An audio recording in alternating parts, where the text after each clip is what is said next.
मुझे अपनाया क्यों नहीं? वह शादी के बाद भी निर्मल सर के प्रेम में डूबी रही। उसके पति ने सच का खुलासा किया।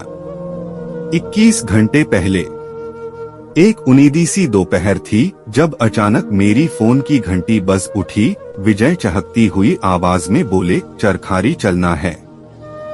क्यों? अचानक? निर्मल सर की रिटायरमेंट पार्टी है, अपने स्टूडेंट्स को इनवाइट किया है उन्होंने, खास तौर पर हमें। तो तुम जाओ। और तुम? नहीं। लगता है इतने साल मेरे साथ रहने के बाद भी तुम आज तक निर्मल सर को भूली नहीं। उस इंसान को कोई कैसे भूल सकता है जिसके अंदर दिल था ही नहीं, सिर्फ दिमाग था। नीरस और बेजान अनायास ही मेरे मुंह से निकल गया। बच्चों को स्कूल से लेते हुए घर आऊंगा, तुम तब तक बैग तैयार रखना, शाम 4 बजे तक निकलना है। मन गीले साबुन की तरह छूटकर पूरे 10 साल पीछे डीजे कॉलेज में बिताए हुए 4 वर्षों तक पहुंच गया। झांसी से चरखारी तक की कठोर घुमावदार सड़कों से गुजरते हुए मैं पापा के साथ कॉलेज के कैंपस तक एक पुरानी सी इमारत के सामने पहुंच गई। क्लास के रोशनदानों में कबूतर गुटर गूं कर रहे थे। लकड़ी के डेस्क और बेंचों पर लड़कियां बैठी थीं। पता नहीं क्यों मुझे पहले ही दिन से ऐसा लगने लगा था जैसे मैं बरसों से इसी कॉलेज की विद्यार्थी रह चुकी हूँ। कभी भी मुझे परायापन या अनजानपन महसूस नहीं हुआ। बस धीरे धीरे मन उन्हीं गुटरगू और लड़कियों की किलकारियों में समाता चला गया। सेशन शुरू हुआ। उस दिन निर्मल सर की पहली क्लास थी। एक टीचर बच्चों को क्या दे सकता है, उन्होंने अपने बारे में बताना शुरू किया। एक खूबसूरत दुनिया का सपना या आंखों के फैले बियाबान में दूर कहीं टिमटिमाती रोशनी का ख्वाब, दुनिया से टकराकर चूर चूर होती उम्मीदें, तिड़कते बिखरते सपनों को जोड़ने का साहस। वो हर बार बच्चों के टूटते सपनों को एक आशा की डोर से बांधकर दूर आसमान तक ले जाता है। वो साल फूलों की खुशबू पर सवार थे। निर्मल सर हमें लिटरेचर पढ़ाते थे।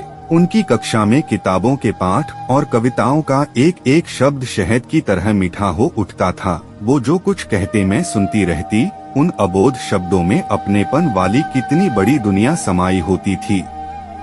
मैं कभी उनकी आंखों की चमक में खो जाती, कभी उनकी उदास और आंसुओं से भरी पलकों में खुद को कैद कर लेती। न जाने क्यों मुझे ऐसा महसूस होने लगा था जैसे मैं निर्मल सर से प्रेम करने लगी हूँ। मेरी डायरी के पन्ने मेरी कलम की स्याही से रंगने लगे थे।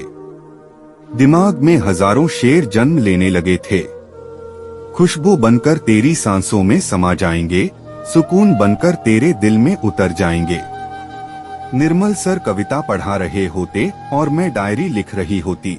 कभी किसी लेखक के विषय में कुछ बता रहे होते तो मेरा दिमाग अपनी शायरी के शब्द ढूंढ रहा होता। कभी कभी ऐसा लगता जैसे जितना मैं उन्हें प्यार करती हूँ उतना वो मुझे प्यार नहीं करते। प्यार तो क्या, मेरी तरफ उनका ध्यान तक नहीं जाता था उनका। दिल रोने रोने को हो उठता। न बारिश की ठंडक मन मस्तिष्क को शांत करती, न हवा की सरसराहट ही देह को ठंडक पहुंचा पाती थी। गीली सड़क पर फैली स्ट्रीट लाइट की रोशनी फीकी लगने लगती। मैं बंद खिड़की पर खोई खोई निर्मल सर का इंतजार करती रहती। मौसम की सुंदरता, आसपास की रंगीनियां तो दिल के मौसम से बंधी होती हैं न। फिर उन्हें अपनी तरफ आकर्षित करने के लिए मैं निर्मल सर से बात करना बंद कर देती, न उनके सवालों के जवाब देती और न ही कोई सवाल पूछती। दिल की धड़कन बंद हो जाती और दिमाग सोचना बंद कर देता। मन करता वो मुझे आवाज दें और मैं उनकी उसी आवाज में खो जाऊं। कभी लगता क्यों न मैं खुद ही उन्हें फोन करके उनकी आवाज सुन लूं, लेकिन फिर सोचती अगर उन्हें मुझसे मिलने की चाहत ही नहीं है तो मैं क्यों पहल करूं। कॉलेज के 4 साल इसी गलतफहमी में निकल गए। फाइनल ईयर की परीक्षाएं नजदीक थीं। मैं लाइब्रेरी में अकेली बैठी सिद्दीकी की एक शायरी पढ़ रही थी। वो ख्वाब था बिखर गया, ख्याल था मिला नहीं, मगर ये दिल को क्या हुआ, ये क्यों बुझा पता नहीं। तभी किसी ने मेरे कंधे पर हाथ रखा। पीछे मुड़कर देखा, निर्मल सर थे। कुर्सी खिसकाकर उन्होंने अपना चश्मा ठीक किया। फिर मुझसे पहला सवाल किया, परीक्षा नजदीक आ गई है, तैयारी कैसी चल रही है? मैं बुरी तरह घबरा गई। उनका इस तरह आकर मेरे पास बैठना और सवाल पूछना मेरी उम्मीद से परे था। लड़खड़ाती जुबान से मैं सिर्फ इतना ही कह पाई, जी सर, चल रही है। कितनी उम्र है तुम्हारी? जी 16 साल। और मेरी 45। उम्र में बड़ा होने के नाते तुम्हें एक बात कहना चाहता हूँ, उम्र बहुत छोटी है तुम्हारी। कहीं ऐसा न हो कि इस इश्क के चक्कर में अपना करियर ही दांव पर लगा बैठो। एक गलतफहमी अच्छे से अच्छे रिश्ते को भी तोड़ देती है। मन की भटकन शांत ही नहीं हो रही थी। मन मुंडेर पर बैठी चिड़िया की तरह लौट लौट जाता था उन पुरानी यादों में। तभी गाड़ी का हॉर्न बजा और मैं वर्तमान में लौट आई। मेरी 14 साल की बिटिया मुझसे ज्यादा चरखारी पहुंचने के लिए उत्सुक थी। जल्द ही हमारी कार चारों तरफ बिखरी हरियाली, मुर्रम बिछी लाल सड़कों, सूनी और चहल पहल भरी गलियों या पान की दुकानों पर बातें करते लोगों और साइकिल से कॉलेज जाती लड़कियों और आस्तीन चढ़ाए उन पर फिक्रे कसते लड़कों के झुंडों के बीच से गुजरती हुई निर्मल सर के कॉटेज के बाहर आकर रुक गई। हमें तो गेस्ट हाउस पहुंचना था न? मैंने विजय से पूछा था। चलेंगे, पर थोड़ी देर बाद। और फिर उन्होंने डोर बेल बजा दी। दरवाजा एक महिला ने खोला। साधारण सी कोटा साड़ी और कोल्हापुरी चप्पल पहने हुए उस अपंग महिला की सुंदरता अपने आप में खास थी। अभिवादन के बाद उसने हमें बैठने के लिए कहा और फिर निर्मल सर को फोन करके हमारे पहुंचने की सूचना देने के लिए घर के अंदर चली गई। निर्मल सर बेहद प्यार से मिले। फिर मेरी बिटिया की तरफ मुखातिब होकर उन्होंने उसकी पसंद, नापसंद, मनचाहे विषय और हॉबीज के विषय में ढेरों सवाल पूछ डाले। थोड़ी देर में ही उनकी पत्नी ने चाय के साथ मीठे और नमकीन की तश्तरियों से पूरी टेबल सजा दी। बातों का सिलसिला चल निकला, लेकिन मेरे मन की उत्सुकता कम नहीं हो रही थी। मन का एक कोना सवाल कर रहा था, निर्मल सर जैसे सुदर्शन और पढ़े लिखे इंसान ने एक अपंग महिला से शादी क्यों की? दूसरा कोना दस्तक दे रहा था, एक लड़की के निश्चल प्रेम को ठुकराने की ऐसी सजा तो भुगतनी ही थी। निर्मल सर ने जैसे मेरे मन की उत्कंठा को पढ़ लिया हो। बोले, जब मैं पीएचडी कर रहा था उस समय अपने थीसिस के सिलसिले में बाहर भी जाना पड़ता था। वापस लौटकर अपने सीधे सादे सचरित्र विधुर बाबा के बारे में तरह तरह की अफवाहें सुनने के लिए मिलती। बाबा पर अटूट विश्वास के कारण मैं किसी भी अफवाह पर ध्यान नहीं देता था। एक दिन हद ही हो गई। मेरे एक घनिष्ठ मित्र ने बाबा को किसी सुंदर युवती के साथ बात करते देखा। वैसे तो विद्वान व्यक्ति का हजारों लोगों से परिचय रहता है, परंतु एक ही निश्चित समय पर किसी निश्चित जगह पर किसी व्यक्ति के साथ मिलना मन में शक को जन्म देता ही है। मेरे थीसिस अधूरे ही रह गए। रात रात भर नींद नहीं आती थी। इसी उधेड़बुन में स्वास्थ्य भी चौपट रहने लगा, चेहरा पीला पड़ने लगा। बाबा को समझते देर नहीं लगी कि मैं बेहद तनाव में जी रहा हूँ। एक दिन उन्होंने मुझे अपने कमरे में बुलाया। सामने फूल मालाओं से सजी माँ की बड़ी सी तस्वीर टंगी थी। धूप दीप जल रहा था। बाबा बोले, बैठो बेटा, एक जरूरी बात कहनी है। कहिए। अंदर के गुस्से को धकेलकर मैंने कहा, देखो, मैंने कभी भी अपने विचार, अपनी इच्छाएं तुम पर नहीं लादी हैं। तुम्हारे व्यक्तित्व को भी निखारने की हमेशा कोशिश करता रहा हूँ, लेकिन आज एक इच्छा तुम्हारे सामने रख रहा हूँ। मेरे हाथ से एक भयंकर भूल हो गई है। कहते हुए बाबा रुआं से हो गए। पुरानी ऐनक से आंसू पोंछते हुए बोले, एक बेहद बुद्धिमान सुंदर लड़की का अनजाने में ही मैंने बहुत बड़ा नुकसान कर दिया है।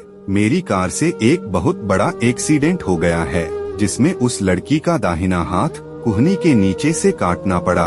वो लड़की अपने परिवार की मुखिया थी। मैंने न सिर्फ उसकी काम करने की शक्ति छीन ली, बल्कि भविष्य के सुनहरे सपने भी समाप्त कर दिए।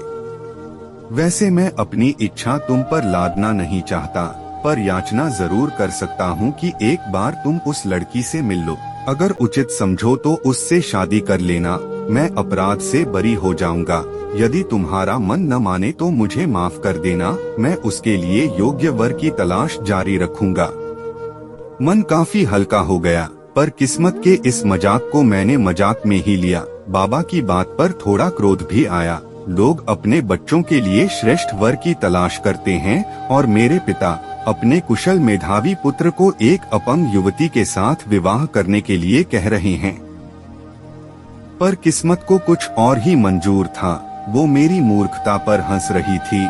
मैं जब उस लड़की से मिला तो ऐसा लगा जैसे मूर्तिमान ने उसे तराशा हो। गोरा रंग, तीखे नाक नक्श, आबनूस से काले बाल। देखते ही मैंने उसके सामने अपनी इच्छा व्यक्त कर दी। वो बेझिझक बोली, यदि आप ऐसा समझते हैं कि मुझ जैसी अपंग महिला से शादी करके जीवन भर दया की भीख देते रहेंगे तो कृपया मना कर दीजिए। हाँ, यदि आप खुशी से मुझे अपनी जीवन संगिनी बनाने की हिम्मत रखते हैं तो मुझे कोई आपत्ति नहीं होगी। आप सोच समझकर ही अपना उत्तर दीजिएगा। मेरा सारा व्यक्तित्व उस स्वाभिमानी लड़की के सामने बौना सा हो गया। मन अनजाने ही उसे स्वीकार कर चुका था। ऐसा लगा वो किसी सहानुभूति या दया की नहीं बल्कि इज्जत से अपनाने के योग्य है। हमने निर्मल सर और उनकी पत्नी से विदा ली और गेस्ट हाउस लौट आए। आंखों में नींद नहीं थी, मन अभी भी बेचैन था। एक अच्छे खासे सच्चरित्र इंसान के लिए मैंने कैसी धारणा बना ली थी। विजय अभी भी मुझे समझा रहे थे, तुम निर्मल सर के गुणों, बोलचाल और उनके द्वारा साझा किए गए इमोशन बांड की वजह से उनसे जुड़ती ही चली गईं। सर के प्रति उपजा तुम्हारा प्रेम प्लेटोनिक लव था। इस फीलिंग को दिखाना बहुत मुश्किल होता है। इसे महज एक आकर्षण नहीं कहा जा सकता, क्योंकि आकर्षण समय के साथ कम हो जाता है, लेकिन प्लेटोनिक प्रेम नहीं। रोमांस और वासना से दूर ये एक ऐसा रिश्ता होता है जो हमारी यादों में हमेशा बना रहता है। वक्त के साथ ये बढ़ता ही रहता है। निर्मल सर के प्रति भी तुम्हारा प्यार कम नहीं हुआ, समय के साथ बढ़ता ही रहा। ये तुम कैसे कह सकते हो? तुमसे बात करते समय, रोमांस करते समय, यहाँ तक कि अंतरंग क्षणों में भी मैंने हमेशा महसूस किया कि हम दोनों के बीच कोई तीसरा है जो हम दोनों को एक नहीं होने देता है। मैं शर्म से पानी पानी हो रही थी। विजय अभी भी बोल रहे थे। मैंने निर्मल सर से बात करके अपने 15 वर्ष के वैवाहिक जीवन का खुलासा किया और उन्हीं के कहने पर तुम्हें यहाँ चरखारी लेकर आया। बाकी की कहानी तुम जानती हो। मन श्रद्धा से भर उठा। निर्मल सर के प्रति कितनी मैच्योरिटी थी उनके व्यवहार में। दूसरी ओर विजय, अगर उन्होंने समझदारी से काम न लिया होता तो क्या अपने वैवाहिक जीवन की ढहती दीवारों को गिरने से बचा पाते?